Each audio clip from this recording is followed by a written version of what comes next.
Black lives matter. Black lives matter. Black lives matter. Black lives matter. Silence is violence. Silence is violence. Silence is violence. Silence is violence. 4 more years. 4 more years. 4 more years. 4 more years. Lock her up. Lock her up. Build a wall. Build a wall. Build a wall. Build a wall. I hate you. I hate you too. Ah! Ah! Ah! Hello, hello, hello, and welcome to this edition of the Jolly Heretic. Now, why is it that society is so polarised at late? Why is it that society seems to have divided into two camps, two fundamental camps of extreme left and extreme right, whatever, who hate each other, who despise each other, who can't get along at all? What are the causes of this? Well, there are many people that have speculated on sort of sociological causes for this, but what interests me is the genetic causes of this. Is there a genetic reason why society appears to be coming apart and why we are so polarised at the moment? And there may well be, because the heritability of political orientation is between about 0.4 and 0.6, so it's highly heritable.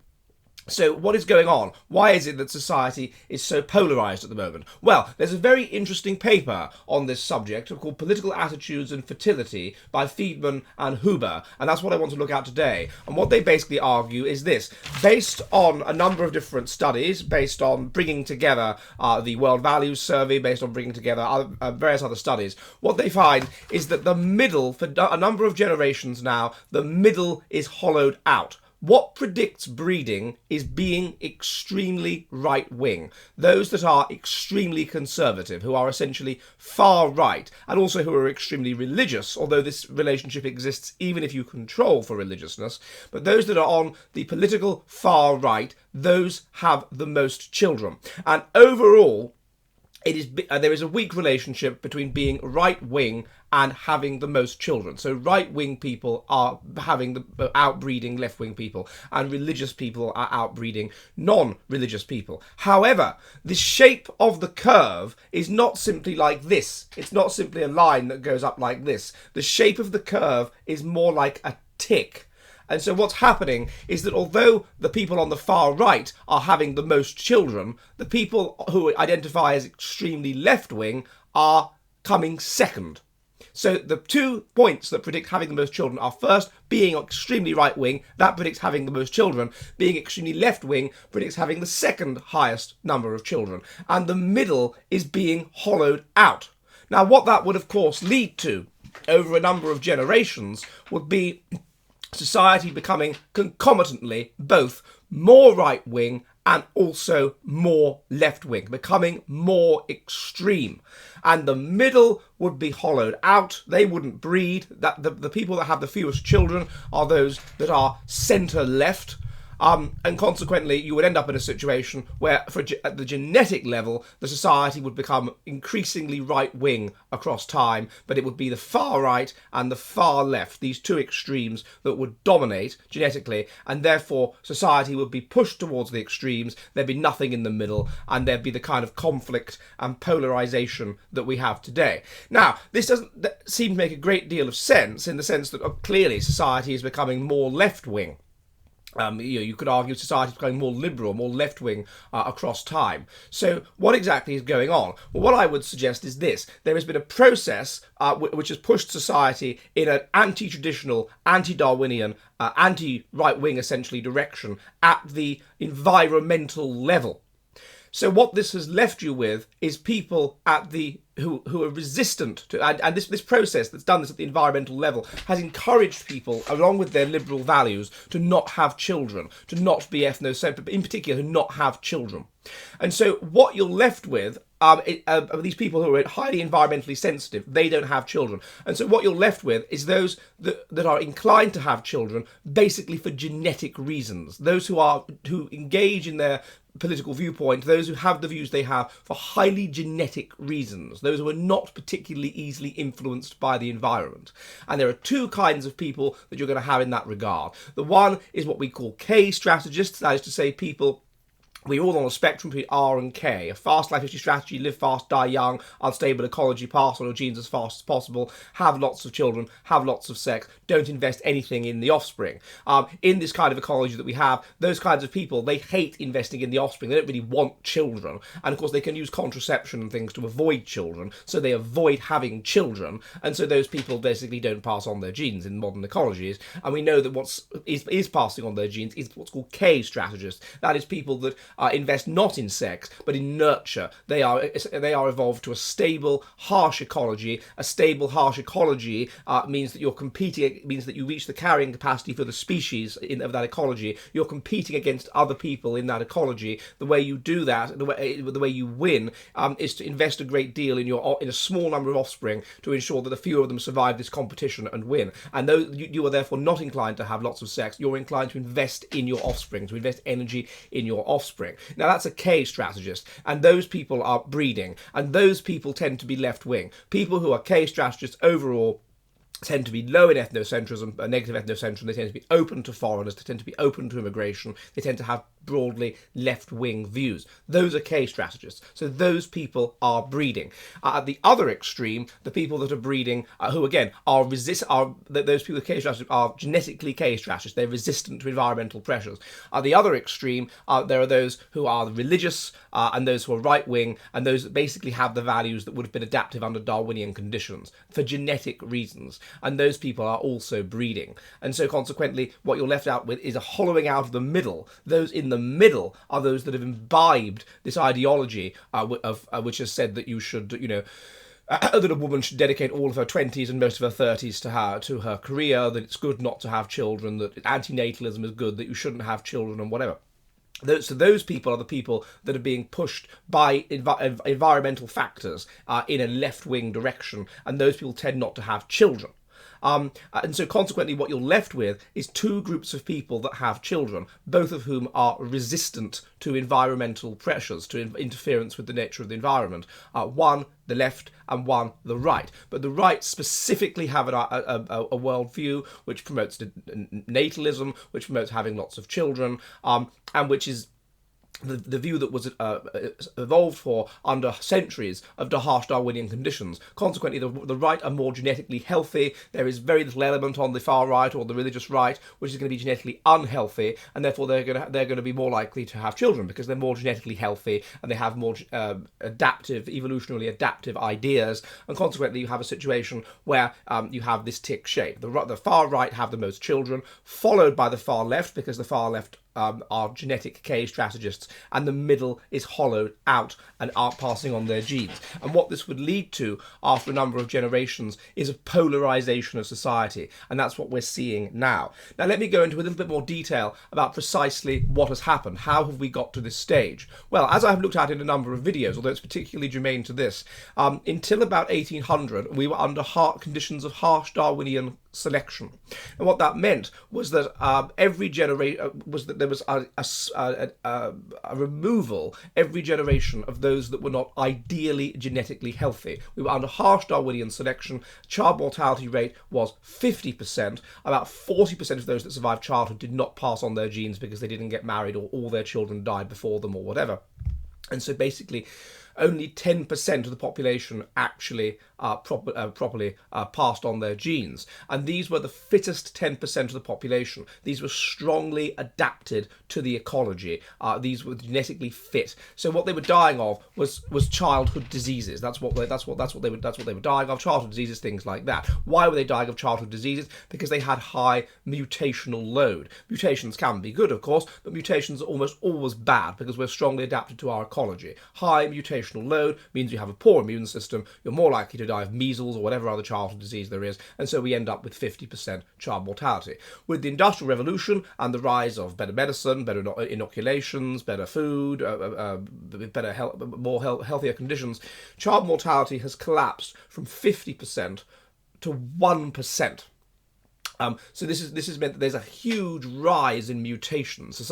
People have become much more mutated. People have much more mutational load. And consistent with this, we see secular rises in genetic physical illnesses. But we also see secular rises in partly genetic mental illnesses, things such as depression and schizophrenia and whatever. And so therefore what we're getting is a more genetically sick society. But what does this mean? Well, it means that the kind of people who would have survived, who would have died under Darwinian conditions, who wouldn't exist, do exist now and have propagated their genes and have passed on their genes. Now, those people would be physically maladapted. They would be physically ill. They would have high bodily mutational load. And people that have high bodily mutational load will also have high mental mutational load, because the brain is approximately 84% of the genome, so it's a huge target for mutation.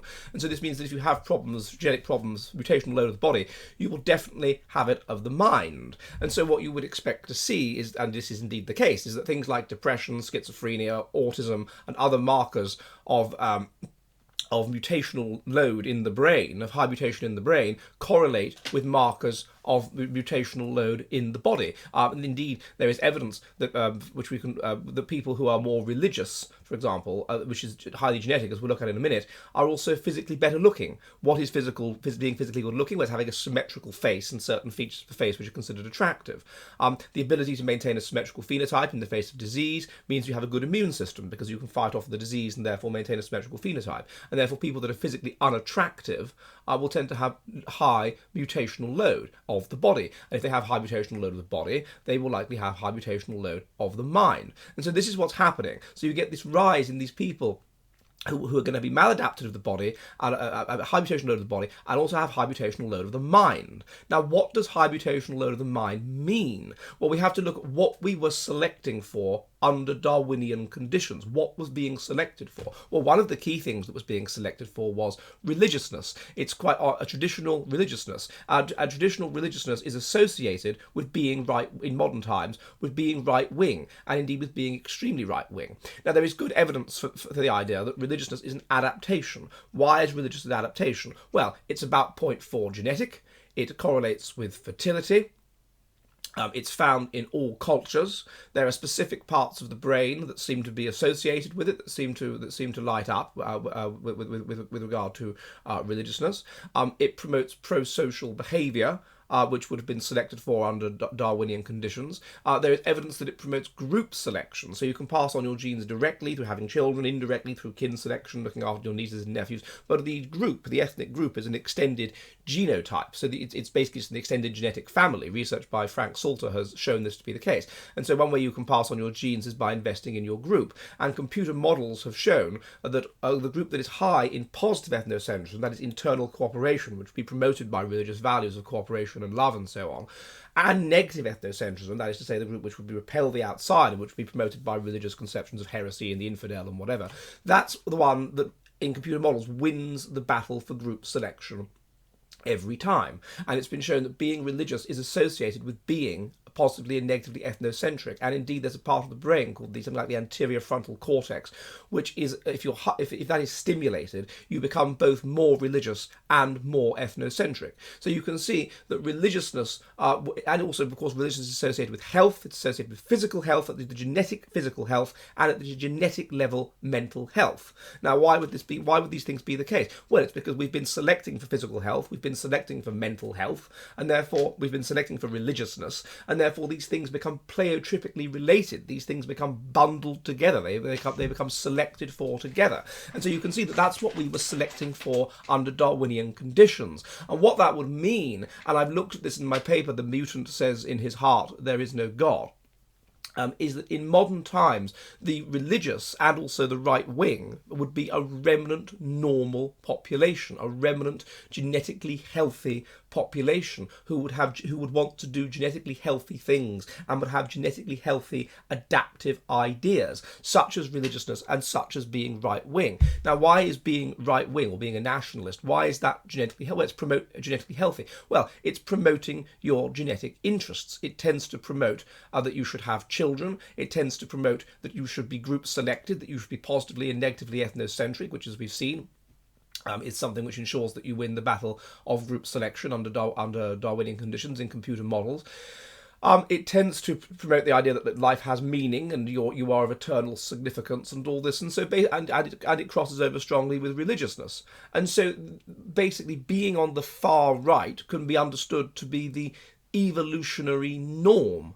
And so people that are, for genetic reasons, of that kind of inclination are going to be fertile. They're going to want to have children because wanting to have children will have been selected for under Darwinian conditions. The strong desire to want to have children and pass on your genes is obviously going to be adaptive. It's going to be selected for, and it's going to go together with other things which have been selected for and are highly adaptive and are highly genetic, such as religiousness and such as nationalism and such as looking after your group interests. And so those people are going to want to pass on their genes very, very strongly because those are the remnant normal population. You're going to get this to a lesser extent among the people that are identified as the far left. The people that are the far left, what are they? They are K strategists, generalized K, generalized investment, generalized love, generalized wanting to look after people. That's what they have, and they have that probably for genetic reasons as well. This is highly generalized, and so consequently they want to have children. But they also have all kinds of. They're not precisely the same people that would have survived under Darwinian conditions. They have all kinds of other ideas about how you shouldn't be group selected and how it's bad to look after the interests of your ethnic group and whatever. And so they're going to have all kinds of other problems that are going to go with being not precisely adapted to a Darwinian conditions, illnesses, problems like this, high mutational load. And so consequently you would expect them to be less fertile than those on the extreme right, and that is what you see. And then finally you get those that are in the middle. Now what's happened to those in the middle? Well, as we've seen this, as I just discussed earlier, this rise in mutational load, what you get is a concept which my colleague Michael Woodley of Mani has referred to as spiteful mutants. So we are a highly social species. We are a eusocial species, rather like bees, and we are evolved to be with people who are genetically normal, who are genetically fit, who are genetically healthy. And we have created a society where we're highly environmentally sensitive, and it's good in many ways if you are a K strategist species to be highly environmentally sensitive. It means you're more likely to survive. It means if you just act entirely on genetics, entirely on instinct and things that are an evolutionary sort of adaptations of the mind, then if something changes, then you won't be able to change, and you won't be able to find a new niche, and you won't be able to survive, and you will be wiped out. As simple as that. If you take a group of bees that are highly adapted to the ecology that they're in, and you stick them somewhere that's far too cold, they'll just die. They won't be able to adapt to it. And that's the same with us. So the brilliance of humans is that we can adapt to all these different things. And this means we are extremely environmentally sensitive, and thus we are extremely sensitive to the kind of people we are around. So if we are with genetically normal people, then what they will do is they will set up a society which optimally promotes our genetic interests and optimally ensures we pass on our genes. And that's what we had under Darwinian conditions. So for example, we had a society that was a religious society, and what that religion preached was that you should pass on your genes, you should have children, you should be highly group selected, you should be highly pro-social, you should cooperate, you should repel the outsider. It basically made evolutionarily adaptive stuff the will of God, such that it would be most likely to be engaged in, and such that people were more likely to pass on, that the group was more likely to triumph and win the battles with other groups, and more likely to pass on their genes. It told you that God's on your side, your life has eternal significance, all this kind of thing. To try and persuade you to engage in group selected behaviour, and to make you think that life has a point, and therefore you should have children for the glory of God. That's what it did. So we were highly environmentally sensitive, and because we were so genetically healthy, we were only creating an environment which was optimally elevating our genetic interests, which was a healthy environment, and so consequently everybody was fine. Now, once this Darwinian selection starts to degenerate, you get more and more people with this high mutational load who have mutations of the body and therefore mutations of the mind, and those people are going to affect even non-carriers, even non-mutants, or people that aren't particularly mutated, to do maladaptive things, because they're going to interfere with the optimal environment that has been created under Darwinian conditions. These are spiteful mutants. An example of this is people that suffer from depression. This is highly genetic. Levels of it are increasing. It's been found that if you are normal, you don't have depression, you're fine. But if you spend a lot of time with someone who has depression, then it can make you have depression. So depression can spread through a population. Now, similarly, if these spiteful mutants what they will do is they will get into positions of power, into positions of authority, and they will subvert the evolutionarily adaptive things that society is based around, such as a religion which preaches ethnocentrism and whatever. And they will completely alter this such that it is maladaptive. And they will, so it's the opposite. So it's bad to have children. It's bad to look after your group interests. It's life has no meaning and is pointless, and many other things which they promote as being the truth. They literally promote things which are maladaptive as being good. Fair is foul and foul is fair, in the words of Shakespeare. That's what they've done. They are these spiteful mutants that wouldn't have survived under normal conditions. They have maladaptive minds, mutations of the mind, which make them think in maladaptive ways, which make them want maladaptive things. Basically, they have a death wish. They have a death wish for themselves. They say you shouldn't have children and you shouldn't look after your group interests and all this sort of thing, and you should allow your society to be overrun by foreigners and all this sort of thing.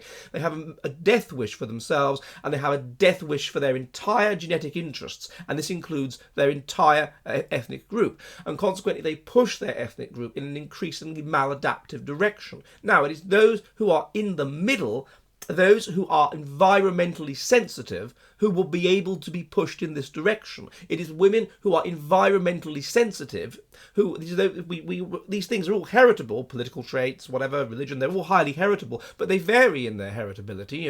And some people are going to be very, very religious for genetic reasons. Some people are going to be very, very religious simply because they're in a particular environment which is making them very religious, such as one that's high in stress and mortality salience. And when they're taken out of that environment, they won't be religious anymore.